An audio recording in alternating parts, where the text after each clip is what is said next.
Hello, I'm Kevin Hayes, the Story Man, and this is the Nightly Bedtime Story Podcast, where you can hear a bedtime story every night. Tonight's bedtime story is The Porcelain Stove, written by Louise De La Rama. I hope you like it. The Porcelain Stove. In a little brown house, far, far away in Germany, there lived a father and his children.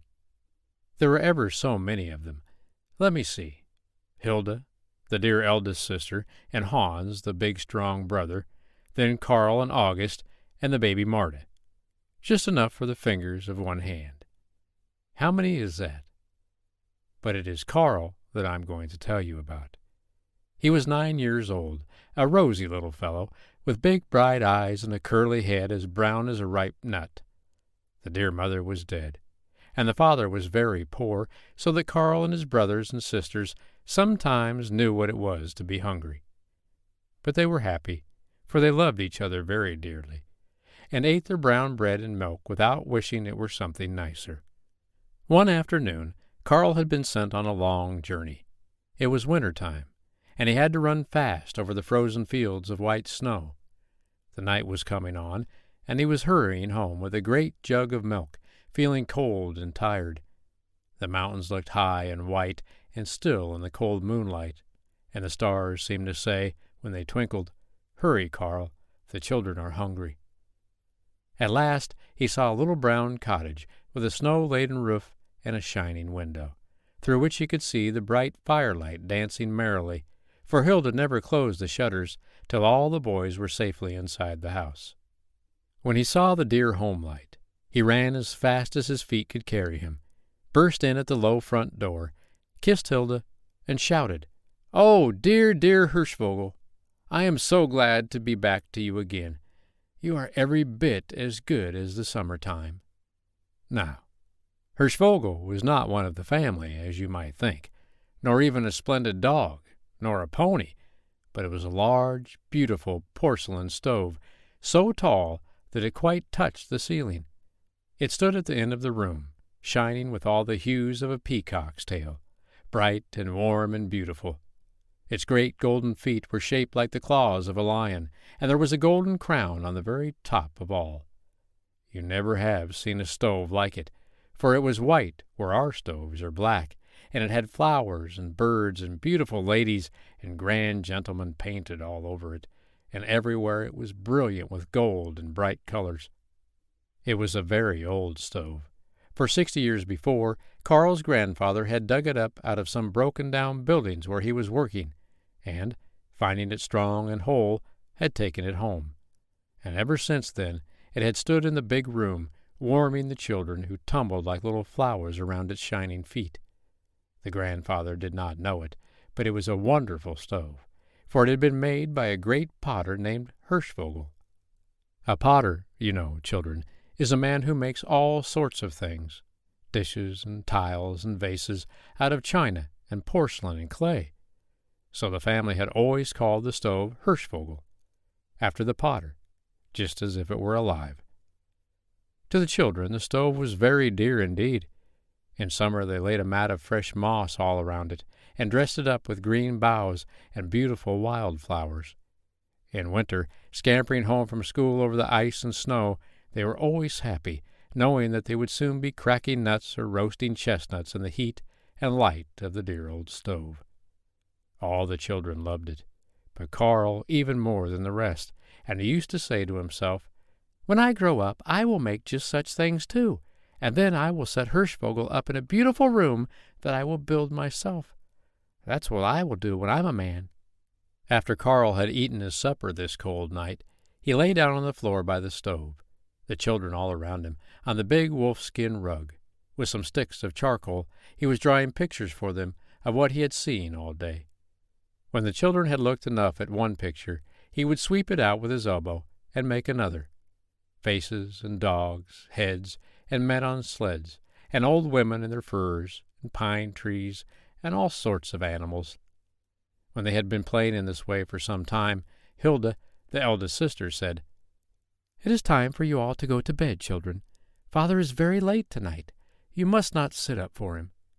"Oh, just 5 minutes more, dear Hilda," they begged. "Hirschvogel is so warm. The beds are never so warm as he is." In the midst of their chatter and laughter, the door opened, and in blew the cold wind and snow from outside. He seemed very tired, and came slowly to his chair. At last he said, "Take the children to bed, daughter." Carl stayed, curled up before the stove. When Hilda came back, the father said sadly, "Hilda, I have sold Hirschvogel. I have sold it to a traveling peddler, for I need money very much. The winter is so cold, and the children are so hungry. The man will take it away tomorrow." Hilda gave a cry. "Oh, father, the children, in the middle of winter!" And she turned as white as the snow outside. Carl lay half blind with sleep, staring at his father. "It can't be true! It can't be true!" he cried. "Are you making fun, father?" It seemed to him that the skies must fall if Hirschvogel were taken away. "Yes," said the father, "you will find it true enough. The peddler has paid half the money tonight, and will pay me the other half tomorrow, when he picks up the stove and takes it away." "Oh, father, dear father," cried poor little Carl, "you cannot mean what you say. Send our stove away? We shall all die in the dark and cold. Listen, I will go and try to get work tomorrow. I will ask them to let me cut ice or make the paths through the snow. There must be something I can do, and I will beg the people we owe money to wait. They are all neighbors. They will be patient. But sell Hirschvogel? Oh, never, never, never. Give the money back to the man." The father was so sorry for his little boy that he could not speak. He looked sadly at him, then took the lamp that stood on the table and left the room. Hilda knelt down and tried to comfort Carl, but he was too unhappy to listen. "I shall stay here," was all he said, and he lay there all the night long. The lamp went out. The rats came and ran across the room. The room grew colder and colder. Carl did not move, but lay with his face down on the floor by the lovely rainbow-colored stove. When it grew light, his sister came down with a lamp in her hand to begin her morning work. She crept up to him and laid her cheek on his softly, and said, "Dear Carl, you must be frozen, Carl. Do look up. Do speak." "Ah," said poor Carl, "it will never be warm again." Soon after, someone knocked at the door. A strange voice called through the keyhole, "Let me in, quick! There is no time to lose. More snow like this and the roads will all be blocked. Let me in, do you hear? I have come to take the great stove." Hilda unfastened the door. The man came in at once and began to wrap the stove in a great many wrappings, and carried it out into the snow, where an ox cart stood in waiting. In another moment it was gone forever. Carl leaned against the wall, his tears falling like rain down his pale cheeks. An old neighbor came by just then, and seeing the boy, said to him, "Child, is it true your father is selling that big painted stove?" Carl nodded his head and began to sob again. "I love it, he said. "Well, if I were you, I would do better than cry. I would go after it when I grew bigger," said the neighbor, trying to cheer him up a little. "Don't cry so loud. You will see your stove again some day." And the old man went away, leaving a new idea in Carl's head. "Go after it," the old man had said. Carl thought, why not go with it? He loved it better than anything else in the world, even better than Hilda. He ran off quickly after the cart, which was carrying the dear Hirschvogel to the station. How he managed it he never knew very well himself, but it was certain that when the freight train moved away from the station, Carl was hidden behind the stove. It was very dark, but he wasn't frightened. He was close beside Hirschvogel, but he wanted to be closer still.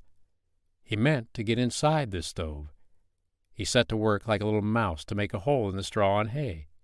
He gnawed and nibbled and pushed and pulled, making a hole where he guessed that the door might be.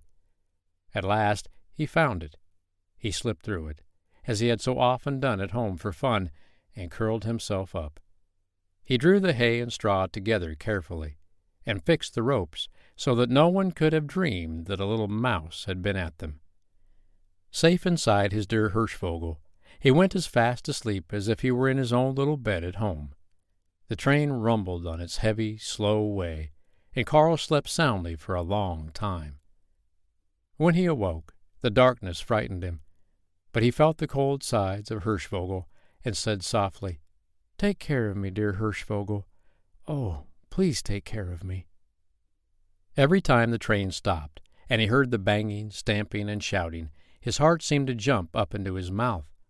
When the people came to lift the stove out, would they find him? And if they did find him, would they kill him? The thought, too, of Hilda kept tugging at his heart now and then, but he said to himself, "If I can take Hirschvogel back to her, how pleased she will be, and how she will clap her hands." He was not at all selfish in his love for Hirschvogel. He wanted it for them at home quite as much as for himself. That was what he kept thinking of all the way in the darkness and stillness which lasted so long.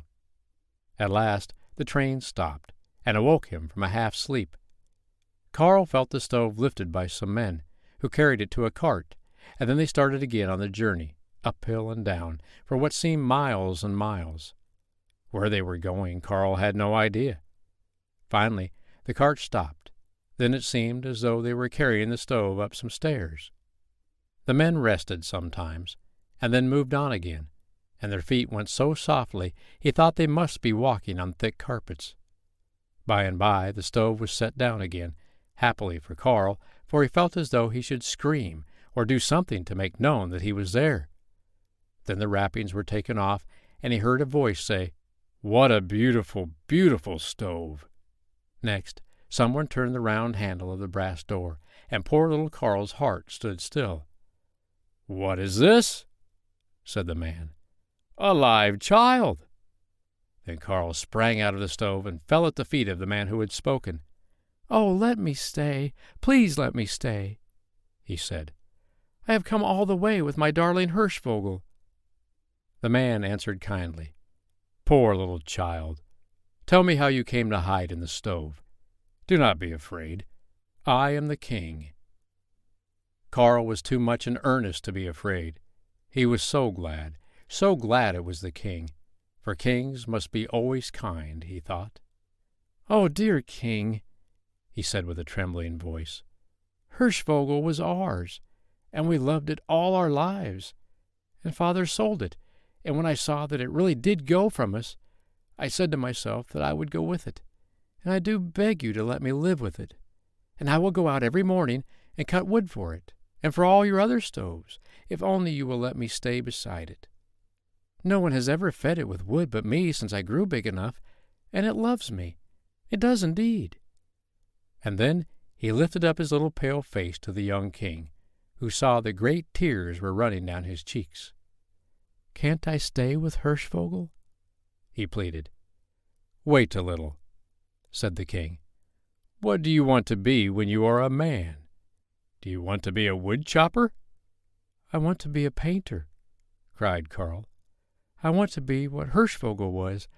I mean the potter that made my Hirschvogel." "I understand," answered the king, and he looked down at the child and smiled.